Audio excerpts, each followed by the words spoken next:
Welcome to the What's Happening Birmingham video podcast.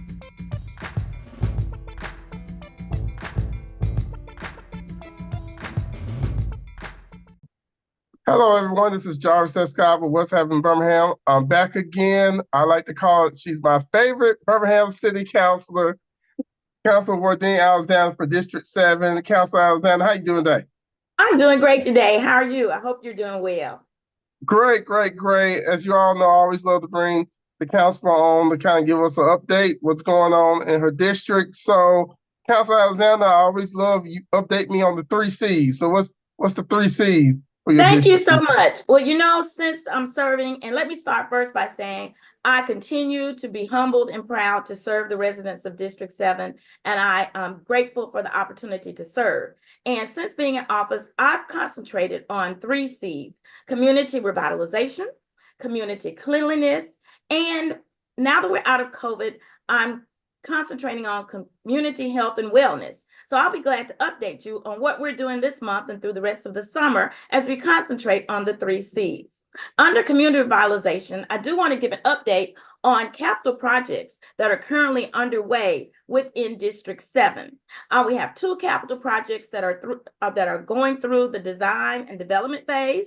One, I think residents living near Carver Avenue, they'll be very happy to know there's a street improvement process. This is that will also include additional speed cushions along Wilson Road and 23rd Street Southwest or 33rd Street Southwest. And this project is going to include construction of sidewalks, including a retaining wall. And again, that should help mitigate some of the traffic problems and will upgrade those streets that are around Tarpley City Park. The other community project is the installation of a guardrail along Winona East Scooter Road. And this is one that most of those residents have really been asking for. So I was very happy to learn that this is in the design and the development phase. Just to give a little idea of the cost of this project, the design alone is $172,000. Installation of the guardrail and making certain drainage improvements and resurfacing of the road, that's going to be a cost of $1 million. So I'll be giving you these upgrades and these updates as we progress through our capital improvements. I also, under community revitalization, I know it's summertime. We really want to get people out of their homes and into our parks. So I've utilized over almost $1 million of ARPA dollars, which we're investing in 3 of our parks in D7. Now, I get a lot of questions and concerns about the upkeep and the look of Wiggins Park. So I'm allocating almost $300,000 for certain upgrades at Wiggins Park. We want those places to be nice and livable and inviting to our residents. So again, I'm putting in $300,000 for upgrades at Wiggins, $300,000 also for upgrades. Just recently had with the Oxmoor Valley Park and also with the Germania Park. So I'm very excited about those 3 parks and what we're doing there for community revitalization. So, for people that don't know, what's ARPA? ARPA dollars. ARPA, great. This is federal dollars that once in a lifetime, each city was given millions of federal dollars by our president, Joe Biden. And so within the city of Birmingham, we decided to allocate each district $1 million where you would be able to invest in your particular district. That's $3 million. So each district was given $3 million. So I have various projects that those ARPA dollars went to. And this particular one involved the use of parks. We had some very stringent rules that the federal government gave us and guidelines. We have to allocate that money by the end of this year, or that money will go back to the government. And of course, in Birmingham, we are going to spend that money to help Birmingham a great place to live, work, and succeed. And so I'm bringing those dollars to District 7. So stay on the lookout for what we're doing. A lot of things we've been doing with that money. And I'm very excited to put that money into use for our district. So if you don't spend that money, you got to send it back. Definitely. That's right. And I actually had the opportunity to go with the National League of Cities and make a presentation recently at our summer board meeting in Chicago to talk about how we're effectively and creatively using these ARPA dollars to put them back into the community. So look for more information about that, but I'm very excited of how those dollars are going to be spent to upgrade our facilities, our parks, our different near our schools, and just again, make it a great place to live, work, and succeed. Okay, and then of course, school is starting back up again, and you always do. Are you doing a backpack giveaway this year? Yes, I am, and I actually have a company that's collaborating with me. We'll be making that announcement. It will be just short prior to school opening up at the beginning of August, and that location right now is tentatively set for Greater Shiloh Baptist Church in their parking lot. But I'll give more details closer, and you'll be able to get that information from our D7 website or the council page. But very excited. I want everyone to remain safe during the summer. I know our children have a little less than a month to go. Parents will be focusing on getting those school supplies and getting clothing. I believe next weekend coming up is the Alabama tax holiday, which you'll be able to spend money on school supplies and clothing and tax-free. And so this will be the way the D7 will give back, and we'll be announcing the date, time, and place very shortly. Oh, okay. And one thing I noticed you're doing too, forgive me if you talked about this already, is a Chris Grant. Yes, Okay. part of it, thank you for reminding me. Yes, part of the community revitalization, we know that we have terrible times at times when we have the train blockages in D7. And it's no surprise to the residents in D7 that we have most of the train tracks that roll through D7 in the city. We have the most number of those tracks. And unfortunately, at time to time, they are blocked, which we realize is a significant inconvenience as well as a huge safety risk for our residents. So we are applying for something called the CRISI grant. That's an acronym for the name of that grant. But this grant will be generated from the Department of Transportation, the Federal Department of Transportation. And so I just received news that our Birmingham Department of Transportation will be applying for some of those funds so that we can mitigate and have ways that we can mitigate some of those train blockages. So more to come. We have not won the grant, but I just wanted to make sure that know that we are working in D7 to working with the Department of Transportation to mitigate some of those problems that we're seeing. It will take a period of time, but it's just to let you know that we are working with it.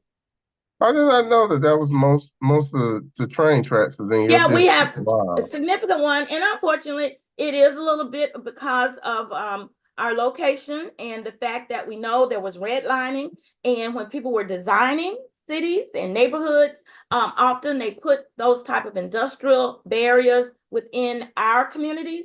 And so that's one of the reasons that we have many of those in D7. Yeah, you have to actually work, you and the Congresswoman Stool, we've been collaborating. Yes, she did give us $3 million that's going towards some of that mitigation out of her office.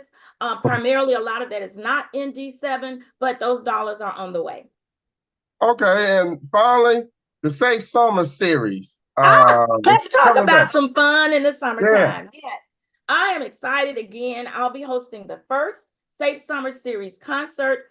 I don't want to give the date and location yet because that is all in the planning, but that will be sometime in August. We'll have a nice opportunity. I'm trying to get it to be one of the initial concerts and opportunities that we'll have for the Winona Alumni Association. Maybe we can coincide those dates with our alumni weekend, but we're just right now in the planning phase. I do not have the artist or the location, but we will be the first of the Safe Summer Series concert. So stay tuned for that as well. Okay, well, Councilor Alexander, always thank you for coming on today.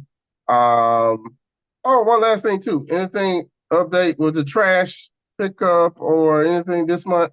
Well, I just want to, I have received some calls in my office. Some people are experiencing, it's more related to bulk trash pickup. Just be sure that you pull that bulk trash out at least the day before the posted date for those pickups, Mhm. and that your trash is readily viewable. We do have a system where the trucks just run up and down the road. They're looking for that trash. I would say just please keep in mind that date and be sure that you get that trash out there. What we are seeing, though, is a high number of people that are dumping trash in our district. So I'm excited to announce that we are securing cameras through Okay. Alabama Power, where we'll be watching and waiting for those people that are illegally dumping in our district. I also want to remind you, you have a set of eyes that you may not realize that you have that can help us with this. If you allow and go ahead and log in and sign up for Connect Birmingham, this is where we will be able to use your Ring camera. Everybody has them on their homes, and you opt in at your discretion, and we might be able to catch our illegal dumping as it's in action through use of your Ring camera until we get all of those cameras up. You won't know where those cameras are. They're also used for safety and security, and they're able to be connected to our real-time crime center. But I think we've seen over the past few weeks, unfortunately, we do have crime in our city as well as in our district, but we've seen how the real-time crime center has been very effective in being able to track down some of the suspects and solve some of the crime that's going on. So again, you can be a part of that by opting in to Reconnect Birmingham. If you want more information about that, you'll go to www.birminghamal.gov, and then you can just put in Real-Time Crime Center or Connect Birmingham. Yeah, everybody, let's pitch in and keep it clean, because That's right. It make no sense for they do broke and then they come back the next day, you dumping it again. And they're back out there. And we know for a fact, and we're actually going to be pulling some, working with the church where there's a lot of illegal dumping right outside that church. And so what we're asking the congregation, the minister there, to allow us to opt in to their Ring camera. And that should help to stop that particular case. And there are more out there that we will be able to monitor and manage in that way. Now, what's the fine if they're caught dumping again?